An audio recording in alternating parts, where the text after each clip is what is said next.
SLBC tunnel నుండి మరో మృతదేహం వెలికితీశారు. ఉత్తరప్రదేశ్కు చెందిన ప్రాజెక్టు ఇంజనీర్ మనోజ్ కుమార్గా వైద్యులు గుర్తించారు. నాగర్ కర్నూలు ప్రభుత్వ ఆసుపత్రికి మనోజ్ కుమార్ మృతదేహాన్ని తరలించారు. అక్కడి నుండి శవ పరీక్ష అనంతరం కుటుంబ సభ్యులకు మృతదేహం అప్పగించారు. ఎస్ఎల్బీసీ టన్నెల్లో చిక్కుకున్న 8 మంది సిబ్బందిలో ఇప్పటివరకు 2 మృతదేహాలను వెలికితీశారు. మరో 6 కోసం సహాయక చర్యలు కొనసాగుతున్నాయి.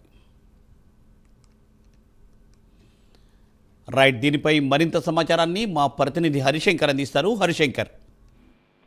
మూర్తి, ఎస్ఎల్బీసీ ప్రమాద ఘటనలో చిక్కున్నటువంటి 8 మంది కోసం గాలింపు చర్యలు అయితే కొనసాగుతున్నాయి. అయితే అందులో 2 ఆనవాళ్లు డెడ్ బాడీ లభించడంతో మిగతా 6 మంది కోసం అయితే ఈ రోజు నుంచి గాలింపు సహాయక చర్య మీద ప్రారంభంగా ఉన్నాయి. అయితే గత 15 రోజుల కిందట ఏదైతే గురుప్రీత్ సింగ్ పంజాబ్ రాష్ట్రానికి చెందినటువంటి ఇంజనీర్ డెడ్ బాడీ లభించడంతో అందరూ కూడా మిగతా డెడ్ బాడీలు త్వరితగతిన లభిస్తాయని చెప్పి కూడా దొరుకుతాయని ఆలోచన చేసినటువంటి పరిస్థితి ఉంది. అయితే దాదాపు 15 రోజుల తర్వాత ఈ రోజు ఉదయం మరొక డెడ్ బాడీకి సంబంధించిన ఆనవాళ్లు గుర్తించడం జరిగింది. అయితే దీనికి సంబంధించి ఇప్పటికే ఉత్తరప్రదేశ్ రాష్ట్రానికి చెందినటువంటి ప్రాజెక్ట్ ఇంజనీర్ అయినటువంటి మనోజ్ కుమార్ గా ఈ యొక్క తెలుస్తుంది. అయితే దీని అధికారులు ఇప్పటిదాకా అధికారికంగా ఎక్కడ కూడా వెల్లడించలేదు. అయితే దీనికి సంబంధించి డెడ్ బాడీ ఉదయం నుంచి కూడా ఎక్కడైతే డెడ్ బాడీ ఉందో అక్కడ తవ్వకాలు జరిపి డెడ్ బాడీకి సంబంధించినటువంటి ఒక చైన్ గుర్తించడం జరిగింది. అయితే అక్కడ డెడ్ బాడీ ఉందని చెప్పి కూడా అందుకోసం ప్రయత్నం చేయగా డెడ్ బాడీని తీసుకొని ఈ రోజు బయటకు రావడం జరిగింది. అక్కడ ఉన్నటువంటి ఇంజనీర్ల సహాయంతో అక్కడ ఉన్నటువంటి అధికారుల పర్యవేక్షణలో ఈ డెడ్ బాడీని తీసుకొని నాగర్ కర్నూలు ప్రభుత్వ ఆసుపత్రి తరలించారు.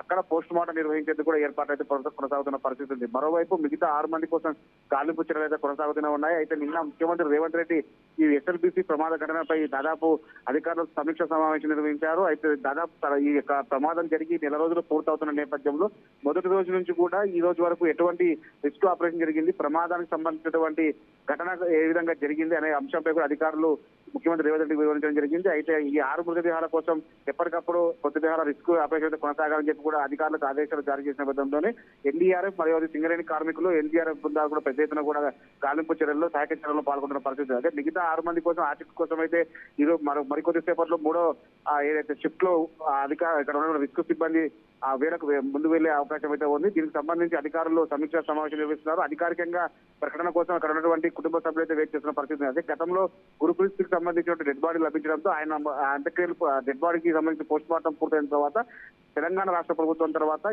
తరపున 25 లక్షల రూపాయల చెక్కును అందించడం జరిగింది. దానికి సంబంధించి రెవెన్యూ సిబ్బంది అదేవిధంగా పోలీస్ సిబ్బంది డెడ్ బాడీని తీసుకొని అక్కడ వెళ్లి వాళ్ళ కుటుంబ సభ్యులు చెక్కు అప్పగించిన పరిస్థితి. అదేవిధంగా ఈ రోజు దొరికినటువంటి డెడ్ బాడీకి సంబంధించి పోస్ట్ మార్టం పూర్తయిన తర్వాత వాళ్ళ కుటుంబ సభ్యులకు అందించే అవకాశం అయితే కనిపిస్తుంది. దీనికి సంబంధించి ఇప్పటికే మంత్రులు కూడా అధికారికంగా ప్రకటించడం చేస్తున్నారు. అదేవిధంగా అక్కడ ఉన్నటువంటి కుటుంబ సభ్యులకు సమాచారం అందించిన సిచ్యువేషన్ కొనసాగుతుంది. మిగతా 6 మంది కోసం అయితే మరోసారి గాలింపు సహాయక చర్యలకు అయితే పాల్గొనేందుకు సిబ్బంది రెడీగా ఉన్నట్టు తెలుస్తుంది. Murthy. Thank you Harishankar. Thanks for update.